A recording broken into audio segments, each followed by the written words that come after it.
El desierto, de Horacio Quiroga. El desierto Horacio Quiroga. Cuento. La canoa se deslizaba costeando el bosque, o lo que podía parecer bosque en aquella oscuridad.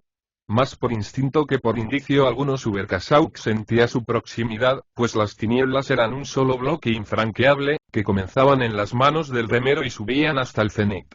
El hombre conocía bastante bien su río, para no ignorar dónde se hallaba. Pero en tal noche y bajo amenaza de lluvia, era muy distinto atracar entre tacuaras punzantes o pajonales podridos, que en su propio puertito. Y Subercasaux no iba solo en la canoa. La atmósfera estaba cargada a un grado asfixiante. En lado alguno a que se volviera el rostro, se hallaba un poco de aire que respirar. Y en ese momento, claras y distintas, sonaban en la canoa algunas gotas.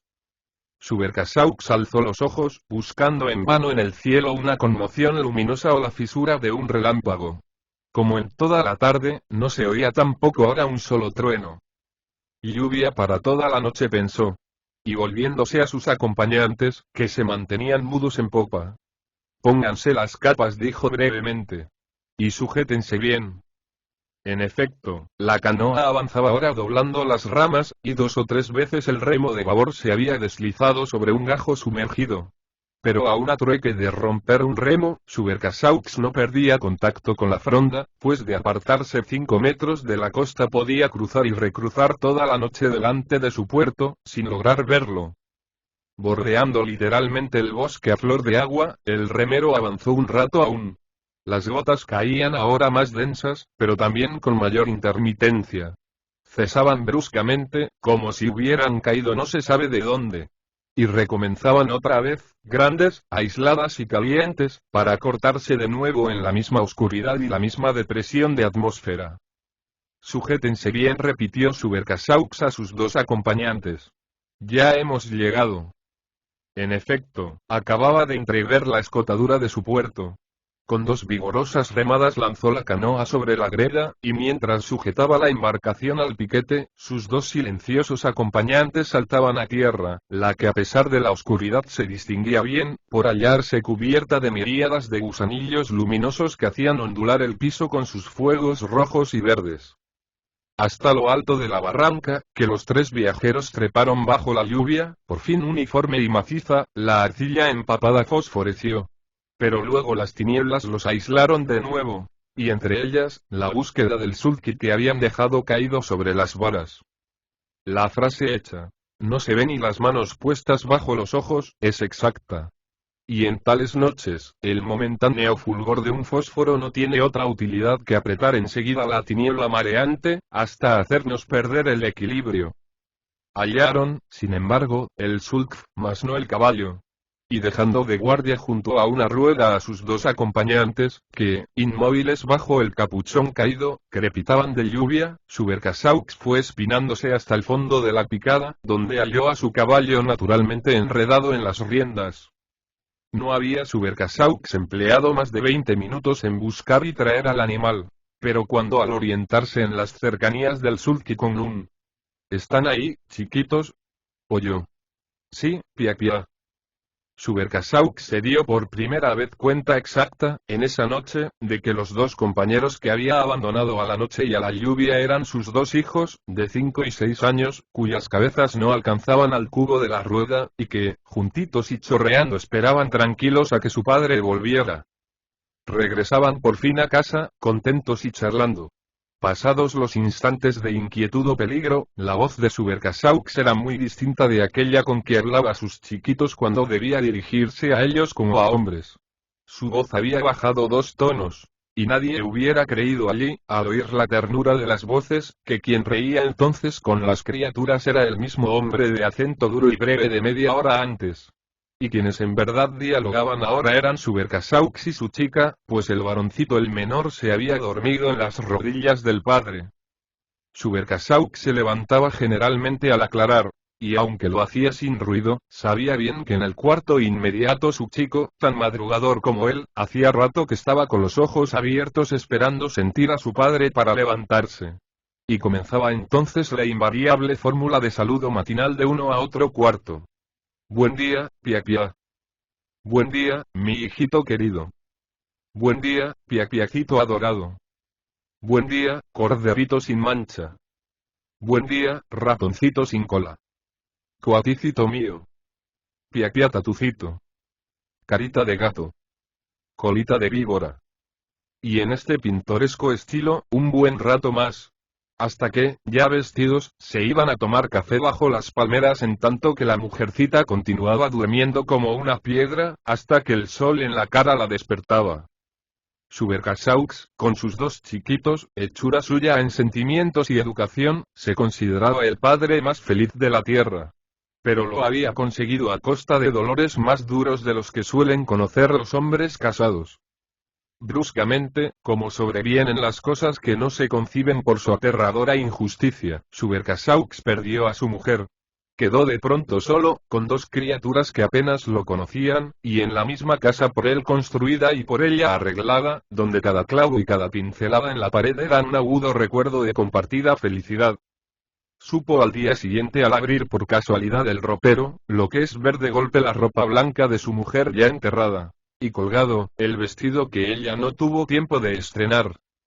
Conoció la necesidad perentoria y fatal, si se quiere seguir viviendo, de destruir hasta el último rastro del pasado, cuando quemó con los ojos fijos y secos las cartas por él escritas a su mujer, y que ella guardaba desde novia con más amor que sus trajes de ciudad.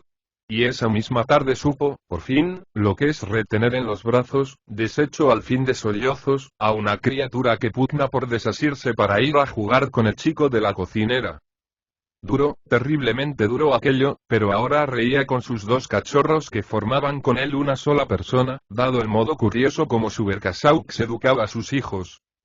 Las criaturas, en efecto, no temían a la oscuridad, ni a la soledad, ni a nada de lo que constituye el terror de los bebés criados entre las polleras de la madre. Más de una vez, la noche cayó sin que Subercaseaux hubiera vuelto del río, y las criaturas encendieron el farol de viento a esperarlo sin inquietud. O se despertaban solos en medio de una furiosa tormenta que los enceguecía a través de los vidrios, para volverse a dormir enseguida, seguros y confiados en el regreso de papá. No temía a nada, sino a lo que su padre les advertía debían temer. Y en primer grado, naturalmente, figuraban las víboras. Aunque libres, respirando salud y deteniéndose a mirarlo todo con sus grandes ojos de cachorros alegres, no hubieran sabido qué hacer un instante sin la compañía del padre. Pero si éste, al salir, les advertía que iba a estar tal tiempo ausente, los chicos se quedaban entonces contentos a jugar entre ellos. De igual modo, si en sus mutuas y largas andanzas por el monte o el río, Subercaseaux debía alejarse minutos u horas, ellos improvisaban enseguida un juego, y lo aguardaban indefectiblemente en el mismo lugar, pagando así, con ciega y alegre obediencia, la confianza que en ellos depositaba su padre. Galopaban a caballo por su cuenta, y esto desde que el varoncito tenía 4 años. Conocían perfectamente como toda criatura libre el alcance de sus fuerzas, y jamás lo sobrepasaban. Llegaban a veces, solos, hasta el Yabebirí, al acantilado de arenisca rosa. Cerciórense bien del terreno, y siéntense después, le había dicho su padre. El acantilado se alza perpendicular a 20 metros de un agua profunda y umbría que refresca las grietas de su base. Allá arriba, diminutos, los chicos de Subercaseaux se aproximaban tanteando las piedras con el pie. Y seguros, por fin, se sentaban a dejar jugar las sandalias sobre el abismo. Naturalmente, todo esto lo había conquistado Subercaseaux en etapas sucesivas y con las correspondientes angustias. Un día se mata un chico, decíase. Y por el resto de mis días pasaré preguntándome si tenía razón al educarlos así. Sí, tenía razón. Y entre los escasos consuelos de un padre que queda solo con huérfanos, es el más grande el de poder educar a los hijos de acuerdo con una sola línea de carácter. Subercaseaux era, pues, feliz, y las criaturas sentíanse entrañablemente ligadas a aquel hombrón que jugaba horas enteras con ellos, les enseñaba a leer en el suelo con grandes letras rojas y pesadas de minio y les cosía las rasgaduras de sus bombachas con sus tremendas manos endurecidas. De coser bolsas en el Chacó, cuando fue allá plantador de algodón, Subercaseaux había conservado la costumbre y el gusto de coser. Cosía su ropa, la de sus chicos, las fundas del revólver, las velas de su canoa, todo con hilo de zapatero y apuntada por nudo. De modo que sus camisas podían abrirse por cualquier parte menos donde él había puesto su hilo encerado. En punto a juegos, las criaturas estaban acordes en reconocer en su padre a un maestro, particularmente en su modo de correr en cuatro patas, tan extraordinario que los hacía enseguida gritar de risa. Como, a más de sus ocupaciones fijas, Subercaseaux tenía inquietudes experimentales, que cada 3 meses cambiaban de rumbo, sus hijos, constantemente a su lado, conocían una porción de cosas que no es habitual conozcan las criaturas de esa edad. Habían visto y ayudado a veces a disecar animales, fabricar creolina, extraer caucho del monte para pegar sus impermeables. Habían visto teñir las camisas de su padre de todos los colores, construir palancas de 8000 kilos para estudiar cementos, fabricar superfosfatos, vino de naranja, secadoras de tipo Maillard, y tender, desde el monte al bungalow, un alambre carril suspendido a 10 metros del suelo, por cuyas vagonetas los chicos bajaban volando hasta la casa. Por aquel tiempo había llamado la atención de Subercaseaux un yacimiento filón de arcilla blanca que la última gran bajada del Yabebirí dejara a descubierto. Del estudio de dicha arcilla había pasado a las otras del país, que cocía en sus hornos de cerámica naturalmente, construido por él. Y si había de buscar índices de cocción, vitrificación y demás, con muestras amorfas, prefería ensayar con cacharros, caretas y animales fantásticos, en todo lo cual sus chicos lo ayudaban con gran éxito. De noche, y en las tardes muy oscuras del temporal, entraba la fábrica en gran movimiento. Subercaseaux encendía temprano el horno, y los ensayistas, encogidos por el frío y restregándose las manos, sentábanse a su calor a modelar. Pero el horno chico de Subercaseaux levantaba fácilmente 1000 grados en 2 horas, y cada vez que a este punto se abría su puerta para alimentarlo, partía del hogar albeante un verdadero golpe de fuego que quemaba las pestañas. Por lo cual los ceramistas retirábanse a un extremo del taller, hasta que el viento helado que filtraba silbando por entre las tacuaras de la pared los llevaba otra vez, con mesa y todo, a caldearse de espaldas al horno. Salvo las piernas desnudas de los chicos, que eran las que recibían ahora las bocanadas de fuego, todo marchaba bien. Subercaseaux sentía debilidad por los cacharros prehistóricos. La nena modelaba de preferencia sombreros de fantasía, y el varoncito hacía, indefectiblemente, víboras.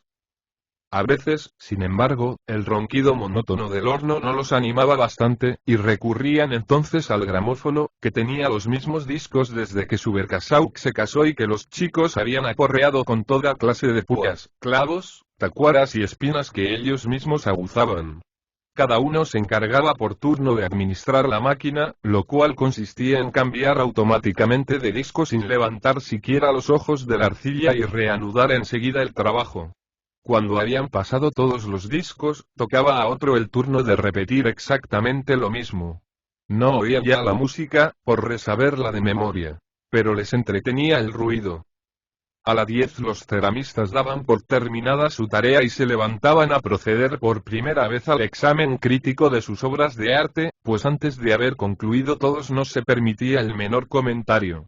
Y era de ver, entonces, el alborozo ante las fantasías ornamentales de la mujercita y el entusiasmo que levantaba la obstinada colección de víboras del nene. Tras lo cual Subercaseaux extinguía el fuego del horno, y todos de la mano atravesaban corriendo la noche helada hasta su casa. 3 días después del paseo nocturno que hemos contado, Subercaseaux quedó sin sirvienta. Y este incidente, ligero y sin consecuencias en cualquier otra parte, modificó hasta el extremo la vida de los 3 desterrados. En los primeros momentos de su soledad, Subercaseaux había contado para criar a sus hijos con la ayuda de una excelente mujer, la misma cocinera que lloró y halló la casa demasiado sola a la muerte de su señora. Al mes siguiente se fue, y Subercaseaux pasó todas las penas para reemplazarla con 3 o 4 hoscas muchachas arrancadas al monte y que solo se quedaban 3 días por hallar demasiado duro el carácter del patrón. Subercaseaux, en efecto, tenía alguna culpa y lo reconocía. Hablaba con las muchachas apenas lo necesario para hacerse entender, y lo que decía tenía precisión y lógica demasiado masculinas. Al barrer aquellas el comedor, por ejemplo, les advertía que barrieran también alrededor de cada pata de la mesa. Y esto, expresado brevemente, exasperaba y cansaba a las muchachas. Por el espacio de 3 meses no pudo obtener siquiera una chica que le lavara los platos. Y en estos 3 meses Subercaseaux aprendió algo más que a bañar a sus chicos. Aprendió, no a cocinar, porque ya lo sabía, sino a fregar ollas con la misma arena del patio, en cuclillas y al viento helado, que le amorataba las manos. Aprendió a interrumpir a cada instante sus trabajos para correr a retirar la leche del fuego o abrir el horno humeante, y aprendió también a traer de noche 3 baldes de agua del pozo ni uno menos para lavar su vajilla. Este problema de los 3 baldes ineludibles constituyó una de sus pesadillas, y tardó un mes en darse cuenta de que le eran indispensables. En los primeros días, naturalmente, había aplazado la limpieza de ollas y platos, que amontonaba uno al lado de otro en el suelo, para limpiarlos todos juntos. Pero después de perder una mañana entera en cuclillas raspando cacerolas quemadas, todas se quemaban, optó por cocinar, comer, fregar, 3 sucesivas cosas cuyo deleite tampoco conocen los hombres casados. No le quedaba, en verdad, tiempo para nada, máxime en los breves días de invierno. Subercaseaux había confiado a los chicos el arreglo de las 2 piezas, que ellos desempeñaban bien que mal. Pero no se sentía él mismo con ánimo suficiente para barrer el patio, tarea científica, radial, circular y exclusivamente femenina, que, a pesar de saber la Subercaseaux base del bienestar en los ranchos del monte, sobrepasaba su paciencia. En esa suelta arena sin remover, convertida en laboratorio de cultivo por el tiempo cruzado de lluvias y sol ardiente, los piques se propagaron de tal modo que se los veía trepar por los pies descalzos de los chicos. Subercaseaux, aunque siempre de Strombot, pagaba pesado tributo a los piques. Y Rengo casi siempre, debía pasar una hora entera después de almorzar con los pies de su chico entre las manos, en el corredor y salpicado de lluvia o en el patio cegado por el sol.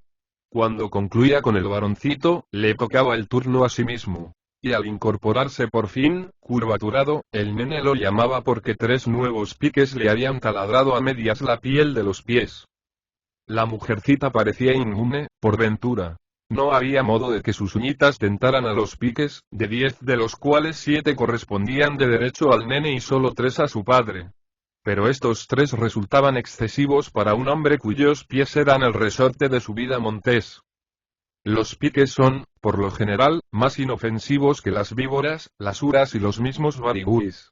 Caminan empinados por la piel, y de pronto la perforan con gran rapidez, llegan a la carne viva, donde fabrican una bolsita que llenan de huevos. Ni la extracción del pique o la nidada suelen ser molestas, ni sus heridas se echan a perder más de lo necesario. Pero de 100 piques limpios hay uno que aporta una infección, y cuidado entonces con ella. Subercaseaux no lograba reducir una que tenía en un dedo, en el insignificante meñique del pie derecho. De un agujerillo rosa había llegado a una grieta tumefacta y dolorosísima, que bordeaba la uña. Yodo, bicloruro, agua oxigenada, formol, nada había dejado de probar. Se calzaba, sin embargo, pero no salía de casa, y sus inacabables fatigas de monte se reducían ahora, en las tardes de lluvia, a lentos y taciturnos paseos alrededor del patio, cuando al entrar el sol el cielo se despejaba y el bosque, recortado a contraluz como sombra chinesca, se aproximaba en el aire purísimo hasta tocar los mismos ojos. Subercaseaux reconocía que en otras condiciones de vida habría logrado vencer la infección, la que solo pedía un poco de descanso. El herido dormía mal, agitado por escalofríos y vivos dolores en las altas horas. Al rayar el día, caía por fin en un sueño pesadísimo, y en ese momento hubiera dado cualquier cosa por quedar en cama hasta las 8 siquiera. Pero el nene seguía en invierno tan madrugador como en verano, y Subercaseaux se levantaba achuchado a encender el primus y preparar el café. Luego el almuerzo, el restregar ollas. Y por diversión, al mediodía, la inacabable historia de los piques de su chico. Esto no puede continuar así, acabó por decirse Subercaseaux. Tengo que conseguir a toda costa una muchacha. ¿Pero cómo? Durante sus años de casado esta terrible preocupación de la sirvienta había constituido una de sus angustias periódicas. Las muchachas llegaban y se iban, como lo hemos dicho, sin decir por qué, y esto cuando había una dueña de casa. Subercaseaux abandonaba todos sus trabajos y por 3 días no bajaba del caballo, galopando por las picadas desde Aparicio a San Ignacio, tras de la más inútil muchacha que quisiera lavar los pañales. Un mediodía, por fin, Subercasaux desembocaba del monte con una aureola de tábanos en la cabeza y el pescuezo del caballo deshilado en sangre, pero triunfante. La muchacha llegaba al día siguiente en ancas de su padre, con un atado. Y al mes justo se iba con el mismo atado, a pie. Y Subercasaux dejaba otra vez el machete o la azada para ir a buscar su caballo, que ya sudaba al sol sin moverse. Malas aventuras aquellas, que le habían dejado un amargo sabor y que debían comenzar otra vez. ¿Pero hacia dónde? Subercasaux había ya oído en sus noches de insomnio el tronido lejano del bosque, abatido por la lluvia. La primavera suele ser seca en Misiones, y muy lluvioso el invierno. Pero cuando el régimen se invierte y de esperar en el clima de Misiones, las nubes precipitan en 3 meses 1 metro de agua, de los 1500 milímetros que deben caer en el año. Hallábanse ya casi sitiados. El Horqueta, que corta el camino hacia la costa del Paraná, no ofrecía entonces puente alguno y solo daba paso en el vado carretero, donde el agua caía en espumoso rápido sobre piedras redondas y movedizas, que los caballos pisaban estremecidos. Esto, en tiempos normales. Porque cuando el riacho se ponía a recoger las aguas de 7 días de temporal, el vado quedaba sumergido bajo 4 metros de agua veloz, estirada en hondas líneas que se cortaban y enroscaban de pronto en un remolino. Y los pobladores del Yabebirí, detenidos a caballo ante el pajonal inundado, miraban pasar venados muertos, que iban girando sobre sí mismos. Y así por 10 o 15 días. El Horqueta daba a un paso cuando Subercasaux se decidió a salir. Pero en su estado, no se atrevía a recorrer a caballo tal distancia. Y en el fondo, hacia el arroyo del cazador, ¿qué podía hallar? Recordó entonces a un muchachón que había tenido una vez, listo y trabajador como pocos, quien le había manifestado riendo, el mismo día de llegar, y mientras fregaba una sartén en el suelo, que él se quedaría un mes, porque su patrón lo necesitaba. Pero ni un día más, porque ese no era un trabajo para hombres. El muchacho vivía en la boca del Yabebirí, frente a la isla del Toro. Lo cual representaba un serio viaje, porque si el Yabebirí se desciende y se remonta jugando, 8 horas continuas de remo aplastan los dedos de cualquiera que ya no está en tren. Subercasaux se decidió, sin embargo. Y a pesar del tiempo amenazante, fue con sus chicos hasta el río, con el aire feliz de quien ve por fin el cielo abierto. Las criaturas besaban a cada instante la mano de su padre, como era hábito en ellos cuando estaban muy contentos. A pesar de sus pies y el resto, Subercasaux conservaba todo su ánimo para sus hijos. Pero para estos era cosa muy distinta a atravesar con su piapia el monte enjambrado de sorpresas y correr luego descalzos a lo largo de la costa, sobre el barro caliente y elástico del Yabebirí. Allí les esperaba lo ya previsto. La canoa llena de agua, que fue preciso desagotar con el achicador habitual y con los mates guardabichos que los chicos llevaban siempre en bandolera cuando iban al monte. La esperanza de Subercasaux era tan grande que no se inquietó lo necesario ante el aspecto equívoco del agua enturbiada, en un río que habitualmente da fondo claro a los ojos hasta 2 metros. Las lluvias, pensó, no se han obstinado aún con el sureste, tardará un día o 2 en crecer. Prosiguieron trabajando. Metidos en el agua a ambos lados de la canoa, baldeaban de firme. Subercasaux, en un principio, no se había atrevido a quitarse las botas, que el lodo profundo retenía al punto de ocasionarle buenos dolores al arrancar el pie. Descalzóse, por fin, y con los pies libres y hundidos como cuñas en el barro pestilente, concluyó de agotar la canoa, la dio vuelta y le limpió los fondos, todo en 2 horas de febril actividad. Listos, por fin, partieron. Durante 1 hora la canoa se deslizó más velozmente de lo que el remero hubiera querido. Remaba mal, apoyado en un solo pie, y el talón desnudo herido por el filo del soporte. Y asimismo avanzaba a prisa, porque el Yabebirí corría ya. Los palitos hinchados de burbujas, que comenzaban a orlear los remansos, y el bigote de las pajas atracadas en un raigón hicieron por fin comprender a Subercasaux lo que iba a pasar si demoraba un segundo en virar de proa hacia su puerto. Sirvienta, muchacho, descanso, por fin. Nuevas esperanzas perdidas. Remó, pues, sin perder una palada. Las 4 horas que empleó en remontar, torturado de angustias y fatiga, un río que había descendido en 1 hora, bajo una atmósfera tan enrarecida que la respiración anhelaba en vano, solo él pudo apreciarlas a fondo. Al llegar a su puerto, el agua espumosa y tibia había subido ya 2 metros sobre la playa. Y por la canal bajaban a medio hundir ramas secas, cuyas puntas emergían y se hundían balanceándose. Los viajeros llegaron al bungalow cuando estaba casi oscuro, aunque eran apenas las 4, y a tiempo que el cielo, con un solo relámpago desde el cenit al río, descargaba por fin su inmensa provisión de agua. Cenaron enseguida y se acostaron rendidos, bajo el estruendo del zinc que el diluvio martilló toda la noche con implacable violencia. Al rayar el día, un hondo escalofrío despertó al dueño de casa. Hasta ese momento había dormido con pesadez de plomo. Contra lo habitual, desde que tenía el dedo herido, apenas le dolía el pie, no obstante las fatigas del día anterior. Echóse encima el impermeable tirado en el respaldo de la cama, y trató de dormir de nuevo. Imposible. El frío lo traspasaba. El hielo interior irradiaba hacia afuera, y todos los poros convertidos en agujas de hielo erizadas, de lo que adquiría noción al mínimo roce con su ropa. Apelotonado, recorrido a lo largo de la médula espinal por rítmicas y profundas corrientes de frío, el enfermo vio pasar las horas sin lograr calentarse. Los chicos, felizmente, dormían aún. En el estado en que estoy no se hacen pavadas como la de ayer, se repetía. Estas son las consecuencias. Como un sueño lejano, como una dicha de inapreciable rareza que alguna vez poseyó, se figuraba que podía quedar todo el día en cama, caliente y descansando, por fin, mientras oía en la mesa el ruido de las tazas de café con leche que la sirvienta, aquella primera gran sirvienta, servía a los chicos. Quedar en cama hasta las 10, siquiera. En 4 horas pasaría la fiebre, y la misma cintura no le dolería tanto. ¿Qué necesitaba, en suma, para curarse? Un poco de descanso, nada más. Él mismo se lo había repetido 10 veces. Y el día avanzaba, y el enfermo creía oír el feliz ruido de las tazas, entre las pulsaciones profundas de su sien de plomo. ¡Qué dicha oír aquel ruido! Descansaría un poco, por fin. Pia pia. Mi hijo querido. Buen día, Pia Piacito adorado.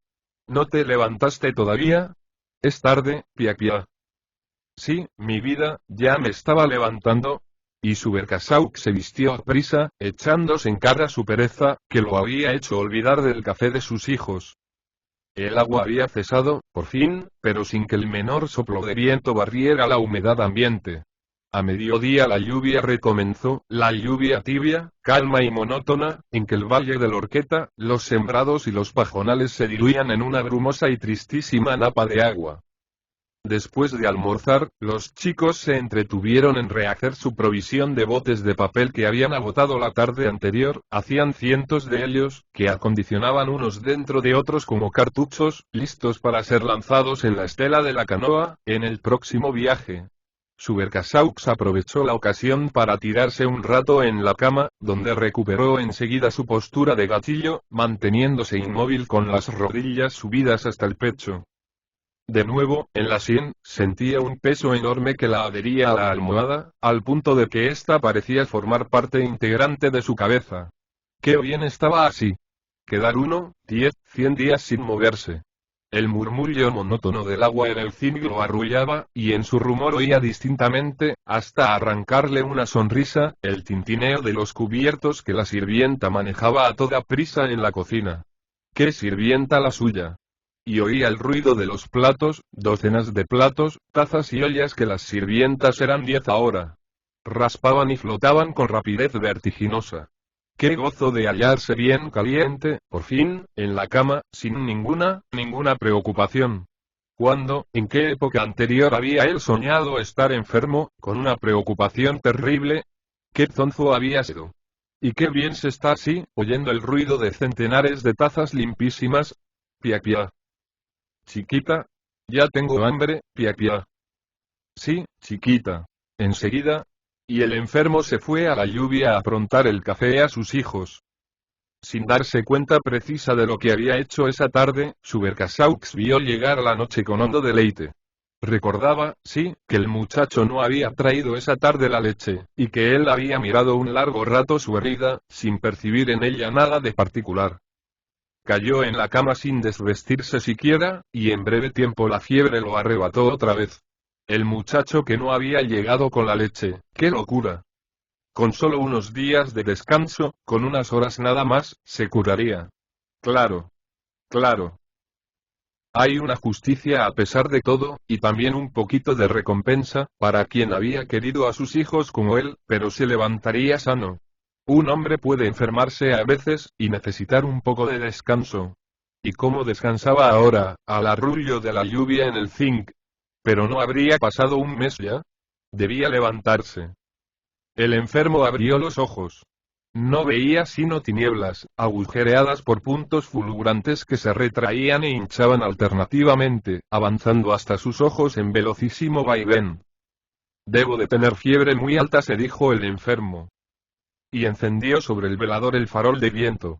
La mecha, mojada, chisporroteó largo rato, sin que Subercaseaux apartara los ojos del techo.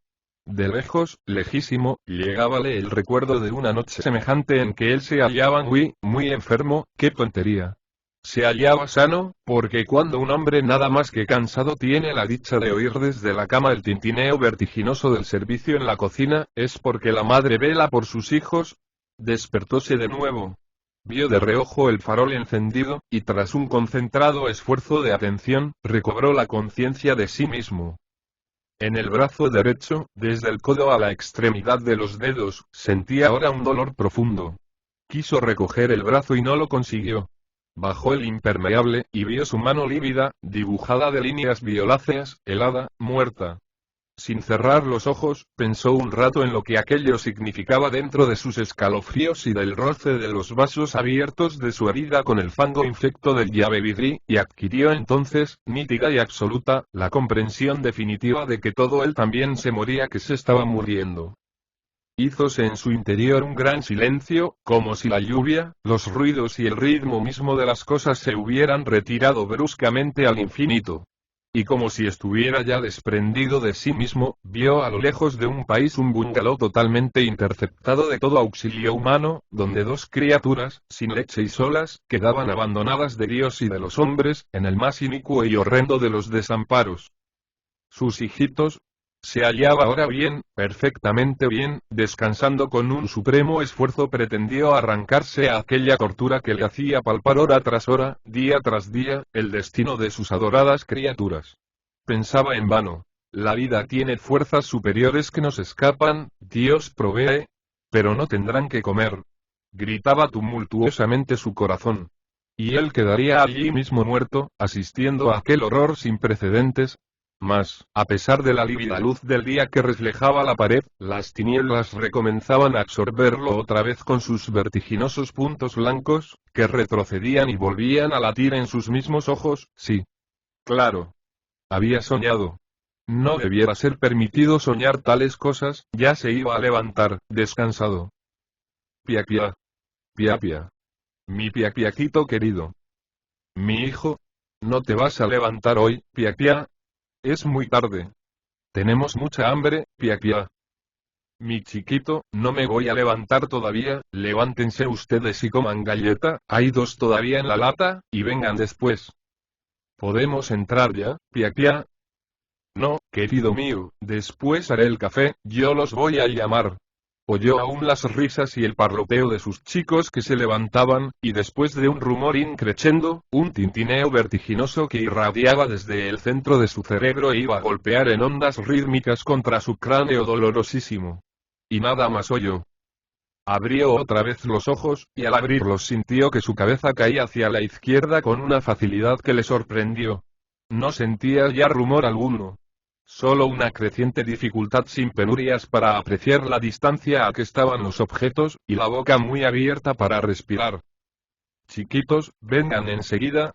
Precipitadamente, las criaturas aparecieron en la puerta entreabierta. Pero ante el farol encendido y la fisonomía de su padre, avanzaron mudos y los ojos muy abiertos. El enfermo tuvo aún el valor de sonreír, y los chicos abrieron más los ojos ante aquella mueca. Chiquitos, les dijo Subercaseaux, cuando los tuvo a su lado. Óiganme bien, chiquitos míos, porque ustedes son ya grandes y pueden comprender todo. Voy a morir, chiquitos, pero no se aflijan, pronto van a ser ustedes hombres, y serán buenos y honrados, y se acordarán entonces de su piapia. Comprendan bien, mis hijitos queridos, dentro de un rato me moriré, y ustedes no tendrán más padre, quedarán solitos en casa, pero no se asusten ni tengan miedo, y ahora, adiós. Hijitos míos, me van a dar ahora un beso cada uno, pero ligero, chiquitos, un beso, a su piapia, pero ligero, chiquitos, un besot. Las criaturas salieron sin tocar la puerta entreabierta y fueron a detenerse en su cuarto, ante la llovizna del patio. No se movían de allí. Solo la mujercita, con una vislumbre de la extensión de lo que acababa de pasar, hacía a ratos pucheros con el brazo en la cara, mientras el nene rascaba distraído el contramarco, sin comprender. Ni uno ni otro se atrevían a hacer ruido. Pero tampoco les llegaba el menor ruido del cuarto vecino, donde desde hacía 3 horas su padre, vestido y calzado bajo el impermeable, yacía muerto a la luz del farol.